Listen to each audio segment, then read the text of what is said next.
Well, that felt good. That felt very good. Home run derby, why don't you? Everyone in the lineup gets bombs. Bombs, all aplenty. Everyone, you get a bomb. You get a bomb. You get a homer. You get a homer. Homers all around. Phillies take game 1 against Atlanta in this 3-game series. They win by a score of 7-1. The Phillies had 5 home runs. 5 home runs. Always nice to see. And a lot of them were bombs. A lot of those were bombs. Johan Rojas can finally say that he has a home run off of an actual major league pitcher, not a position guy. So that's nice, a nice one to put in his, little chart there. He can actually keep that ball. What else? Bryce Harper getting a nice wall scraper opposite field. Nick Castellanos, JT Realmuto, and Kyle Schwarber. Holy shit, this dude hit the ball out of the stadium. I'm not going to lie, he hit the ball out of the stadium. 483 feet. A couple of people were saying on Twitter the Braves said it was 495, so I have no idea what the official footage is or anything like that. Is footage even a word? I don't know. I don't even know if that's the proper term to describe the greatness that was Kyle Schwarber's absolute mammoth bomb, because that was spectacular. That was amazing. Kyle Schwarber home runs are always fantastic, and they're always majestic. Holy shit, Kyle Schwarber. And it was funny, too, because I missed the Nick Castellanos home run because I had to take care of a little business. You know what I say, drop the kids off at the pool. You know what I mean? So I'm like, God damn it, I missed the goddamn meme. I missed, a deep drive to left field, and that'll make it, whatever ball game that it was from Nick Castellanos. So I missed that. But then once I saw Kyle Schwarber's at bat, I'm like, come on, Kyle. All these guys are hitting home runs today, and we're missing one from you. You are due to go deep today. And what happens on the very next pitch? Boom to the moon. Boom! Kyle Schwarber. Always nice to see. Zack Wheeler on the bump today.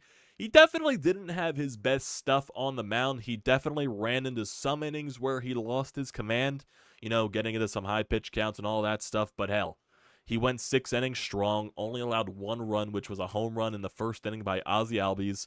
But then basically after that, he only allowed 1 hit, I believe, until, for a few innings there. So he was definitely going good. He was being efficient. He was getting outs. He didn't rely on the strikeout too much. So basically just a very efficient day from Zack Wheeler, even though he really didn't have, that good of command in this ball game. He did get into, a little bit of a bases-loaded situation in that bottom of the 6th inning after the Phillies made it at 7-1 lead, and you were like thinking to yourself, oh God, please don't let the Braves come back into this game. Don't let them think that this is a ball game again. And Zack Wheeler comes up clutch, getting Ozuna to strike out with the bases loaded. So, nice little stuff there. Don't have to worry. Everything's fine. Everything's fine. Kind of started off a little weird because, Kyle Schwarber, Trey Turner, they both get on the top of the first inning and you don't drive those guys in. So that kind of sucked. Nitpicking today if you want to go if, they did go 0 for 7 with runners in scoring position. But at the end of the day, they hit 5 home runs.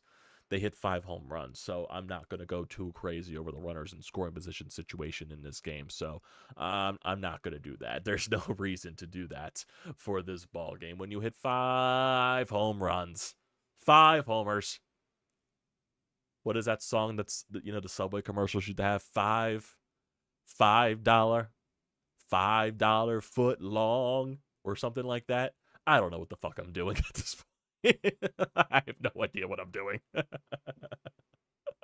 As you can see, that I am clearly lost right now. I am clearly lost. That's what happens when the Phillies hit bombs all over the place. It's a pretty fun thing to do, It's a pretty fun thing to do. So, if you want to go over the ways of this ball game, pretty, stress-free night. After the Phillies weren't able to get those runs home in the top of the first, Albies goes deep, 1-0 Braves there, but the Phillies do respond in the top of the 2nd inning. Nick Castellanos draws a walk, gets it to 2 outs with Johan Rojas. He sends it the other way, and it's a wall scraper, bounces off the top of the wall and comes back into play, but rules it a home run. Rojas's official home run off of an official major league pitcher, not a position guy. So, like I said, that's nice for him to have. 2-1 Phillies after that. Zack Wheeler has a nice shutdown inning in the bottom of the second. Bryce Harper takes it the other way in the top of the third. Phillies go up 3-1. JT Realmuto absolutely murders a ball. Top of the fourth inning to lead that off. Phillies take a 4-1 lead there. Top of the fifth inning, Phillies don't do anything. They do get a couple of base runners. The Braves go to the bullpen. They don't, drive in any runs there. Go top of the sixth inning, Nick Castellanos, first pitch swinging, first pitch hacking like he always does. Absolutely crushes a ball. Home run, 5-1 Phillies. Brandon Marsh works a walk, and then Kyle Schwarber with the biggest nuke I've ever seen in my goddamn life, 483 feet. Holy shit. 7-1 Phillies after 6. Go to the bottom of the sixth inning. Zack Wheeler gets into a little trouble. Ronald Acuna Jr. doubles, so that's the first hit for the Braves basically since the bottom of the first inning. So Zack Wheeler was actually rolling for a little bit there through, basically since the second inning. And then Riley walks with 2 outs. Olsen reaches in on an infield single. They originally called him out, and then eventually he was safe, obviously. But then, Wheeler settles down during the Ozuna at bat, goes up 0-2, gets it to a 1-2 count, and he manages to strike him out, bases loaded, gets out of the inning, no damage done there. So nice, job there from Zack Wheeler. Went through 6 innings, quality start there, very efficient, even though he didn't really have his command tonight. He got the job done. Got a little revenge from the way the Braves hit him around in Citizens Bank Park last week, so that definitely has to feel nice for him. Gregory Soto comes in for the bottom of the 7th inning, has a pretty quick inning. He goes 1-2-3 there. Matt Strahm goes 1-2-3 in the bottom of the 8th inning. And then Dylan Covey, my guy, Dylan Covey, he allows a 2-out double to Ozuna, but basically unscathed there to end off the ball game, to close it out. Always, like a little Dylan Covey action, if I do say so myself. Phillies lineup today, Kyle Schwarber went 1 for 4, but that one hit was an absolute bomb. 2 RBIs there for Mr. Schwarber. Trey Turner with a couple, an infield single that basically was crazy. It was crazy. Chops one, goes right off the dirt, and then just rolls up the third baseline. It's one of those little rollers that they try to make go foul, but it just goes straight down the third baseline and hits the third base bag for an infield single. He had 2 hits on the day. Trey Turner, when you're going, and things go your way. So that's nice to see from Trey. Bryce Harper 1 for 4 with a solo shot. Alec Bowman, Bryson Stott both go 0 for 4 with a strikeout. JT Realmuto 1 for 4 with a solo shot. Nick Castellanos 1 for 3, solo shot and a walk. Brandon Marsh went 0 for 2 with 2 walks, and then Johan Rojas went 1 for 4 with the 2-run shot to give the Phillies the lead in this ballgame. So that was nice to see. Zack Wheeler, 6 innings, 3 hits allowed, 1 earned run, 2 walks, 5 strikeouts on 99 pitches. Zack Wheeler did eclipse the 200 strikeout total again for I believe the second time in a Phillies uniform. So good for him. That's basically just, showcased how good he has been since, signing that big contract with the Phillies, coming over from the Mets. And, it was always going to be the biggest concern with Zack Wheeler coming over. You knew he had the talent with, on the mound. It was just, the matter of him staying healthy. And basically ever since he came to Philadelphia, the dude has been a Cy Young candidate ever since. He's been absolutely spectacular. Absolutely spectacular. And even if it doesn't even feel like he's having his best year, he's still putting up good numbers analytically wise and all that stuff. So I feel like he will get Cy Young votes. He's definitely nowhere going to be close to a top Cy Young finalist, but he's probably going to get Cy Young votes. I would say he finishes like top 7, even though that doesn't really mean anything. It's mainly going to be a battle between, Blake Snell and Steele from the Chicago Cubs and Strider. So I would assume that's going to be the case. But, Zack Wheeler, overall having a really solid season. That's basically what I was just trying to describe there. Gregory Soto, 12 pitches, 2 strikeouts. Matt Strahm, 10 pitches, 1 strikeout. Dylan Covey, 21 pitches in the 9th inning, allowed 1 hit, struck out 1 as well. Phillies struck out 9 Braves tonight, which is very good.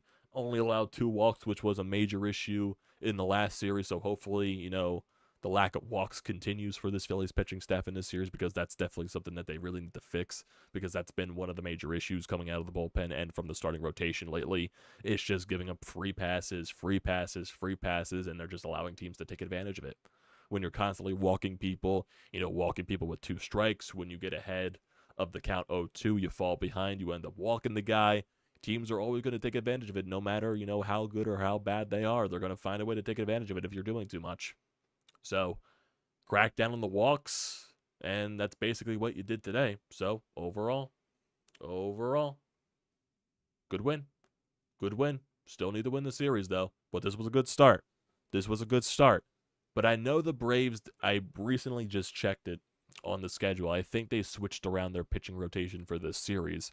So originally tomorrow was supposed to be Max Fried and Wednesday was supposed to be Spencer Strider, but they moved Max Fried's start a couple of starts back a couple of days, and they moved up Strider for tomorrow and Elder for Wednesday afternoon. So it's going to be Christopher Sanchez going up against Spencer Strider tomorrow, basically an exact rematch of what it was in Philadelphia in that last game of the series. So let's see what Christopher Sanchez can do.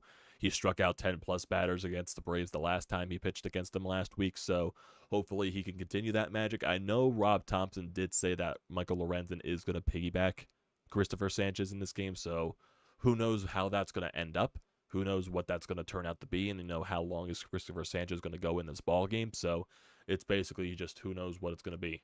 We have no idea. And we do need to see if, let's see the offense can keep up the home run stuff tomorrow. I know Spencer Strider, he can have his games when,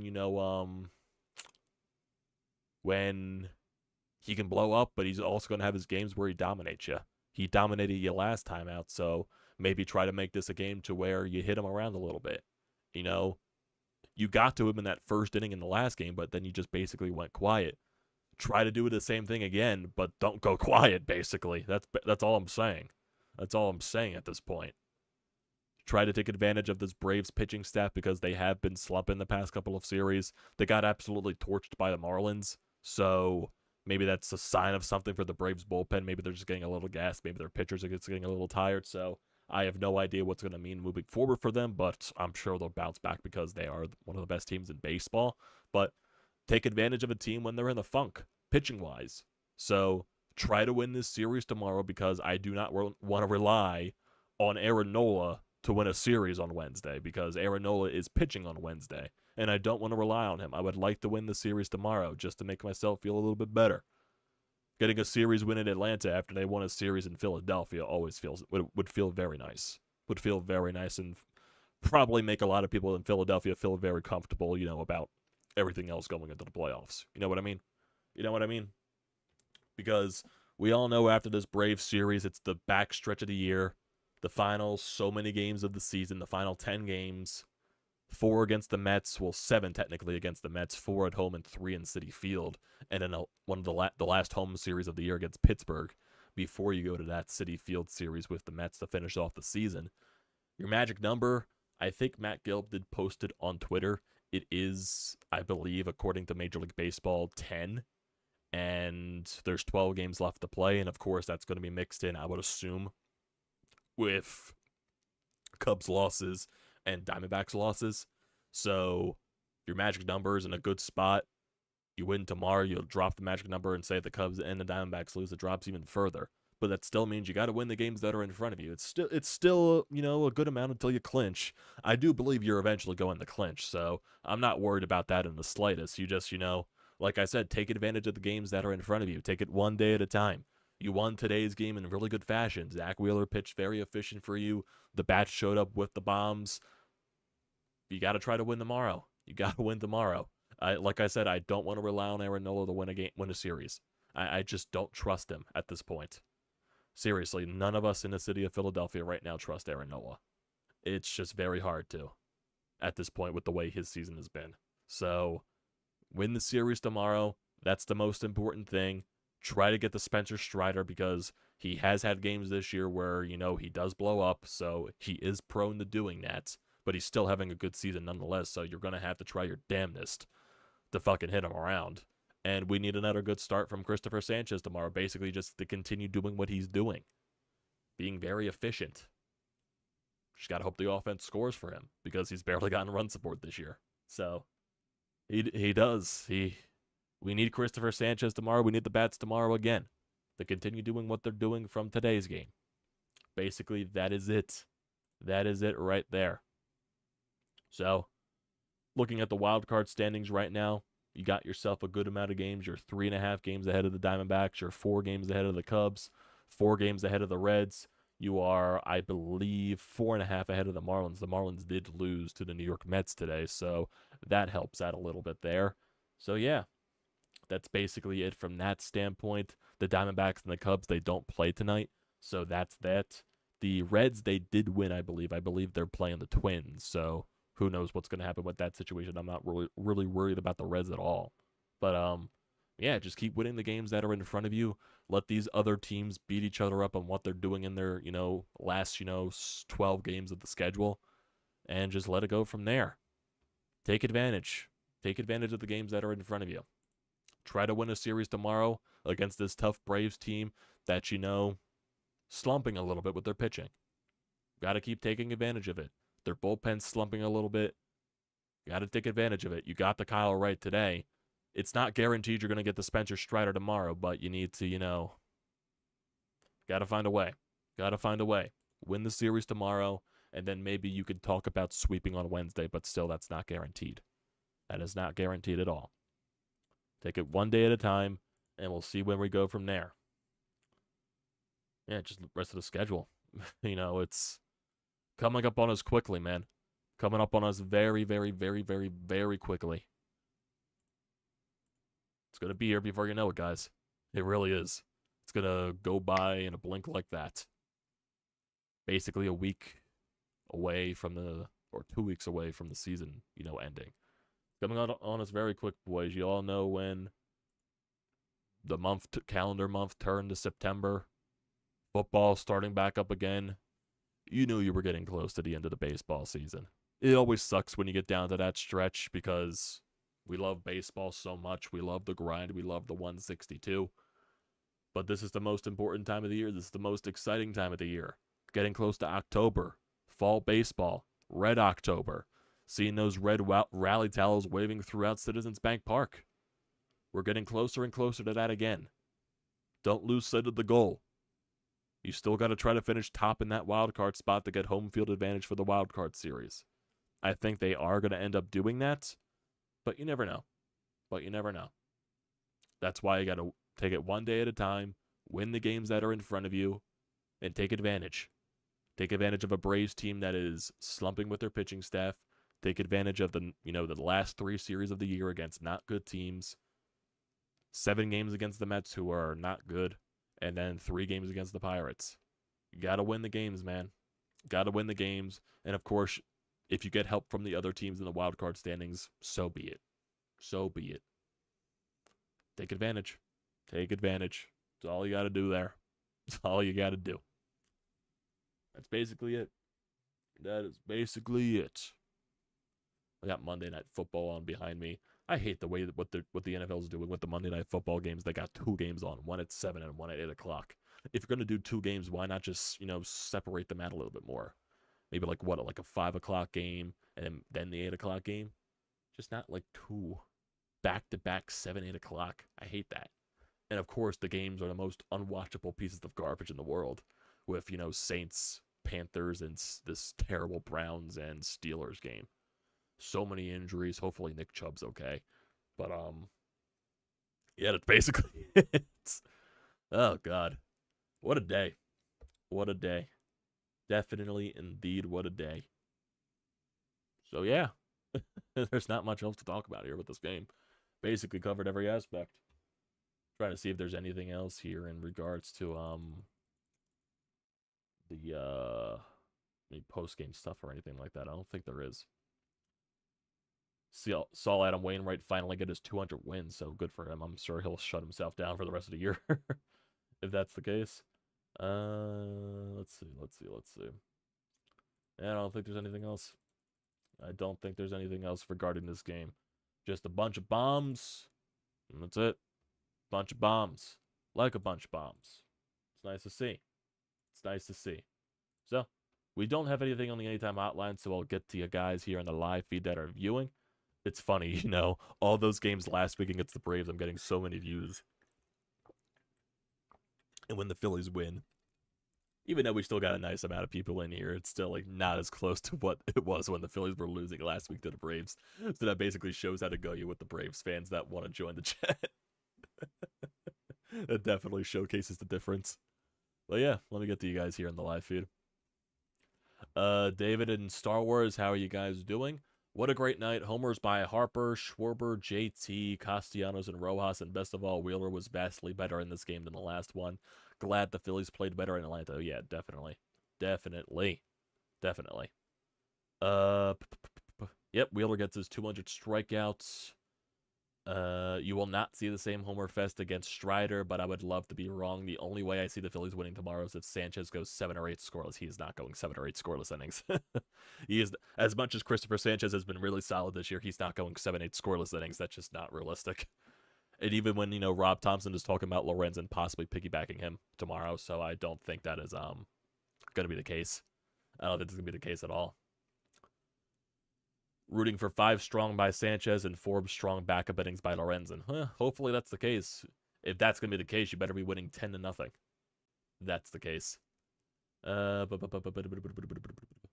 Yes, we took the Braves out of the game early, and the Braves don't look the same as last week. Marlins took them apart this weekend, and they still look a little tired and worn out. So, maybe their urgency isn't as there just because they won the division, but I'm sure they're still trying to push for the best record for home field advantage throughout the playoffs. Let me see. They got 96 wins. If I look at overall for home field advantage throughout the playoffs in the World Series, the Braves still got 2.5 games in that category on the Orioles, so they're still in good position for that, even though the Orioles and the Tampa Bay Rays are fighting each other out for the AL East, so that's going to be an epic battle until that's going to go down to the last game of the season. So basically, yeah, that's basically it there. The Dodgers, they're 4 games behind the Braves for home field advantage. Rays are 4.5. And then basically it's no contest with the rest of it there. Seriously, there really isn't. Because if I'm looking at everything right here, there's only 4 90-plus win teams in baseball right now. The next, highest win total after Tampa Bay with 92 wins is 84 wins with the Astros and the Brewers. So, yeah, that's basically showing you how the rest of baseball is going, how uber competitive it's been this year. Really showing you how vastly competitive it was. Oh, we got a Braves fan in the chat here. How you doing, John? With all the chops. Yeah. Kyle has how many chances to get 100 RBIs? Oh, yeah, he's going to get it. Will he get 50 home runs, though? Possibility. He's got 12 games left. He has to hit 5 home runs. He could do 5 home runs in a 12-game span. That's Kyle Schwarber for you. He can get hot and cold in an instant. But, yeah. He could do it. He could definitely do it. Trey definitely has gone a little bit quiet on the home run front, basically, since the last Phillies home series, but he's still getting hits. He's still getting on base, so as long as he's still doing his thing, I don't mind if he doesn't hit home runs or if he hits home runs or not. Nice to see Bryce get back on the home run sheet, especially on the road. That's nice to see. JT doesn't make sense on the road and at home. He must really hate his family for how good he is on the road. It really doesn't make sense. And it would be nice for Nick Castellanos to go into a little bit of a hot stretch. That would be nice to see. That would be very nice to see. I hope Alec Bohm can keep it up from yesterday in St. Louis with that home run that he had. He went over 4 today, but he did get unlucky in a lot of scenarios because he had some hard hit balls that were just right to Albies at second base, like in the perfect defensive shift. So he got a little bit of unluckiness there. I don't know. John, I don't know. I'm trying to figure out what's going on. If they don't wake up, they are going to lose home field advantage. You do got some separation a little bit there. You got 2.5 games, so I'm not sure they're fully worried. If I look at the Braves' remaining schedule, what's their remaining schedule after the Phillies? After the Phillies, the Braves, they play the Nationals for 7 games and the Cubs for 3. So the Braves definitely can get home field advantage very easily after this Phillies series. So I'm sure they're not worried at all. Your pitching is just going through a little bit of a funk. I don't think they're worried at all. What else? Oh, yeah. Number 1 wildcard spot is mandatory. Number 1 is mandatory. Wheeler allowed 6 runs and 3 home runs in 5 innings last week in the loss. It was one of his worst starts of the season, and it came at a time. I also see us winning the wild card spot by the end of the week from David. Oh yeah, that could definitely happen if everything goes right. It can definitely happen. You can clinch a wild card spot. You can clinch a postseason berth by the end of this week if everything goes right. You know, with the Cubs and the Diamondbacks, there's a lot of games. You win a few games here and there. Like if you win this series against the Braves and say you win, you know, Thursday, Friday, and Saturday against the Mets, and you know you tie in a few Cubs and Diamondbacks losses in there, you definitely can see yourself winning and clinching a postseason spot by Saturday. Could be the earliest. Because what? I think Gelb said it was 10 games, if I'm not mistaken. I know Todd Zalecki also put something up as well, so let me look at what Todd Zalecki said. I want to see. There we go. Phillies 7, Braves 1. Zack Wheeler allows 1 in 6 in a strong performance. The Phillies had 5 home runs. Phillies have a 3.5 game lead over the Arizona Diamondbacks for the first. It doesn't say anything about the magic number. I think it was Gelb that said it then. I think it was Gelb.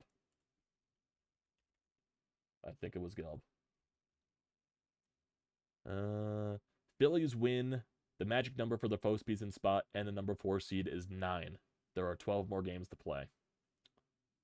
And he said it is 9 according to Major League Baseball. So, magic number is 9. Magic number is 9. So, yeah. Say if you win 5 more games this week. Or actually 4 more games. Like, say if you win tomorrow, you win the first 3 games of the Mets series. That's 5 games during this week. So that's a magic number of 4. And then say if, you know, the Cubs and the Diamondbacks lose 2 games each. There you go. As the Browns just returned, it looks like a defensive touchdown, if I'm not mistaken. Couldn't tell if that was an offensive touchdown or a defensive touch. No, it was an offensive touchdown. Long run there for Ford. Yeah, weirdness. Weirdness in this game. Yep, 70-yard rush there for Jerome Ford. Backing up.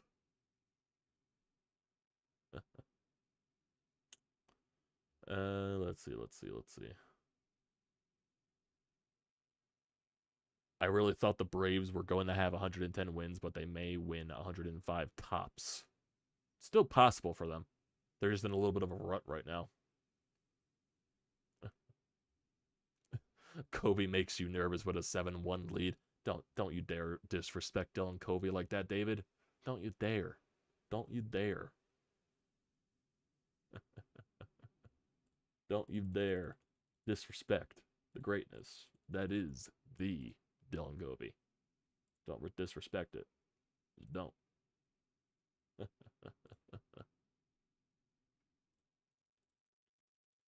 Don't think there's anything else here on the Twitterverse. I do not think so. In regards to this Phillies game. Oh my god, I just watched the replay of the Nick Chubb injury. His knee bent the wrong way. Why? Why was that the first thing that popped up on my feed? I don't like that. I don't like that. That wasn't pretty. Please be okay, man. Please be okay. Ay.